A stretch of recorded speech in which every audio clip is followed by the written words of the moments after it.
10 kelmadood oo haddii aad ku dhahdid xaajigaaga qalbigiisa aad sixranaysid jacayl fara badanne aad ku abuuraysid. waa barnaamijkeenii sidee ku hantin kartaa qalbiga zoojkaaga iyo qayb kaleeto cusub. daawo videoga bilaab iyo dhammaad, balse intaanan barnaamijka u gudagelin, caawo waa jimco aan badina ku salinta nabigeena sallallahu calayhi wasallam. alla iyo malaa'igtiisa waxay ku salinayaan nabiga ee kuwa alla rumeeyo ku saliya nabigiina sallallahu calayhi wasallam.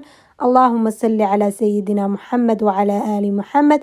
la wadaag ehelkaagii asxaabtaada sida ayagana ay ugu saliyaan, ay u naqato habeenka jimcaha iyo maalinta jimcaha dad tiro badan in ay ku saliyaan nabiga sallallahu calayhi wasallam. بسم الله الفتاح العليم والصلاة والسلام على رسوله الكريم. السلام عليكم ورحمة الله وبركاته. walaalyaal kusoo dhawaada kuwiin hejsoom waan idiin salaamay meel walba waa dunida ka joogtiin iyo xili walbo idiin tahay. waxaan idiin wada rajeynayaa kheyr iyo caafimaad. soo dhawaada, kusoo dhawaada qalbi furan.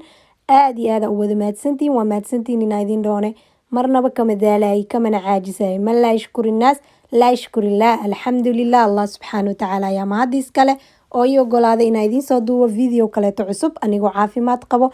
idinkana waxaa rajeynaya inaa caafimaad qabtiin. inta xanuunsana ilaahay caafimaad taam ha siiyo. waxaana idin leeyahay jimco mubaarak, jimco wanaagsan. hana iloobina inaa akhrisataan suuratul kahf. barnaamijkeenii sidee ku hantin kartaa qalbiga zoojkaaga. waxaan inoo wadaa 10 kelmood oo aad xaajigaaga ku oran kartid oo sabab u noqonayso in aad qalbigiisa dhex degtid. kelmadda ugu horeyso, in aad xaajigaaga u duceysid. kelmadaha ducada ah aad iyo aad ayay u jecel yihiin ragga, khaasatan markii ay u duceyneyso xaajiyadiisa. wuxuuna ku dareemayaa xasilooni iyo kalsooni fara badan iyo jaceyl aad iyo aad u badan inta waqtigiisa dhan ka dhiman. mar walba u duceey xaajigaaga, xitaa haddaa kala xanaaqsantihiin u duceey. mar walbana ducada wax ka wanaagsan ma jiro. ereyga labaad oo caalamka oo dhan la-aantiisa waxba ay soconeynin, in aad ku dhahdid xaajigaaga waan ku jeclahay amaba I love you amaba luqad alla luqadda aad rabtid markaas ku dheh.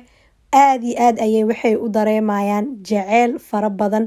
waan ku jeclahay inaad xaajigaaga ku dhahdidne waxay kaa caawineysaa xiriirka guurkiina in uu adkaado. kelmadda waa ku jeclahay mar walbo booska ugu horeeya ayay ku jirtaa, weliba xiliyada uu kaa filaneynin in aad dhahdid waan ku jeclahay. ereyga saddexaad waxaa waaye mar walbo garabkaaga ayaan taaganahay. baaritaan la sameeyey ragga caalamka oo dhan, markii xaajiyadiisa ay ku dhahdo garabkaaga ayaan taaganahay, wuxuu dareemayaa qalbigiisa xasilooni aad u badan iyo kalsooni ayuu dareemayaa. marka weliba waxaa loo baahan yahay qaas ahaan markii uu murugeysan yahay ama noloshiisa dhibaatooyin ay mareyso, in aad ku dhahdid mar walbo garabkaaga ayaan ahay, mar walbana dhinacaaga ayaan jiraa, dhib iyo dheefba waan kula jiraa. markaas wuxuu dareemayaa deganaan iyo xasilooni. hadalladaaseeti aad ayay u yaryihiin laakiin boos weyn ayay buuxinayaan. waxaana sabab u noqonaysaa inaad xaajigaaga ka dhowla cadeysiisid. ereyga afaraad waxaa waaye waan ku xiisay. kelmadda ah waan ku xiisay xaajigaaga in aad ku dhahdid waan ku xiisay, khaasatan markuu banaanka aado, uu cabaar ku maqnaayo, uu soo laabto amaba safar uu ku maqan yahay, in aad dareemsiisid in aad u xiistay oo weliba aad sugi la-dahay inta uu kasoo noqonayo. wuxuu dareemayaa in uu guriga markaasita asigoo faraxsan uu usoo cararo. ereyga shanaad, waan ku ixtiraamaa waana ku qadiriyaa. qadirinta waa shay muhiim ah, khaasatan haddii aad xaajigaaga ku dhahdid qalbigiisa ayaa ku weynaaneysaa. oo qadirinta iyo ixtiraamka qof walba waa looga baahan yahay, labada dhinacbo xaajiga iyo xaajiyadda ixtiraam hadduu jirin gurigaaseeti ma sii dhisnaanayo.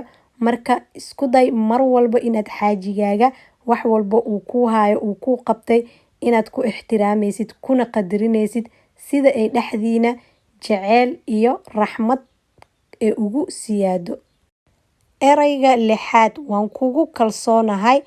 Ninka ragga ah wuxuu jecel yahay in uu xaaskiisa afkeeda ka maqlo in ay ku kalsoon tahay, asigana waxa u siyaadayso in uu noloshiisa ku kalsoonaado, go'aan walba uu qaadanayana si wanaagsan uu u qaato. Erayga 7 indhahayga ma arkaan nin aan adiga ahayn. Waxay u siyaadinaysaa xaajigaaga kalsoonida adiga uu kugu qabayo ayaa badanayso, sidoo kaleeto qalbigiisa ayaad ku weynaanaysaa, welibana wuxuu dareemayaa in aad caalamka dhan asiga ka hanatay. Erayga 8 waxaa waaye agtaada ammaan ayaan ku dareemayaa. Nolosha markii laga reebo gurigiina, meesha kaliya aad ammaan ku dareemaysid waa guriga xaajigaaga. Asiga ayaa ammaan iyo tiirba ku ah. Haddii uu afkaaga ka maqlane qalbigiisa aad iyo aad ayaa ugu weynaanaysaa, wuxuuna dareemayaa in uu ku siin karo ammaan iyo jaceyl iyabo nolol aan dhammaanaynin, hore u socod leh. Erayga 9 eraygan waa erayada ugu adag ee xaajigaaga qalbigiisa aad ku soo qashuucin kartid. Mar walbo dhinacayga in aad joogtid ayaan u baahanahay. Markii uu afkaaga ka maqlo zoojkaaga wuxuu dareemayaa farxad aad iyo aad u badan. Erayga 10 waan ku faraxsanahay in aad tahay nasiibkayga. Nasiib aad u wanaagsan ayaan leeyahay.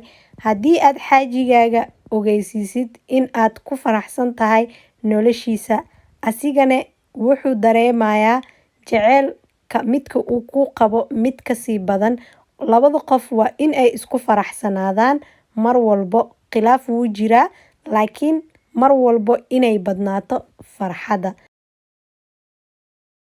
Erayadan oo aan soo sheegay oo dhan waxay u naqanayaan gurigiina biyihii waraabin lahay jaceylkiina.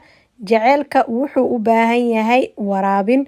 Ubaxa haddii aad iska dhaaftid oo aadan waraabinin wuu dhimanayaa.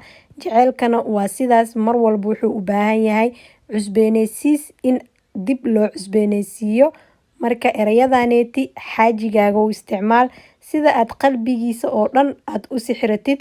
Sidoo kalena waxaan idinkala dardaarmayaa erayada macmacaan ragga in laga badbadiyo ma jeclo. Kababadaneydana iska dhaafa oo wax fiican ma ahan. Intii aad wax hagaaji isdhaysid ayaa wax iska haleynaysaa. Wax walbo waxay ku fiican yihiin xadidaad, wax xadidan. Laakiin wixii hadday tirada ka bataan qiimo ma yeelanayaan. Laakiin qofka markii aad oga naxsatid eray macaan badan lama filaan ayay ku naqanaysaa.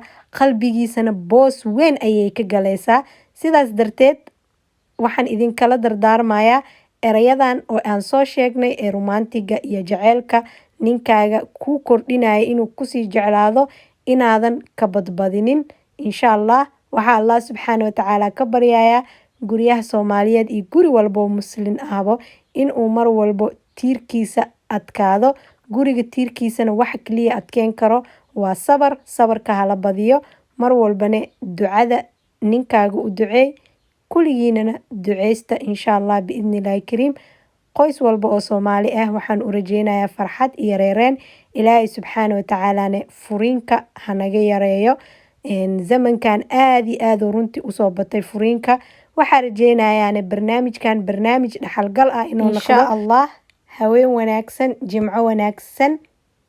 aan badino ku salinta nabiga sallallahu alayhi wasallam. Allahumma salli ala sayyidina Muhammad wa ala ali Muhammad. Assalaamu calaykum waraxmatullaahi wabarakaatu. Sidaas iyo amaan Allah.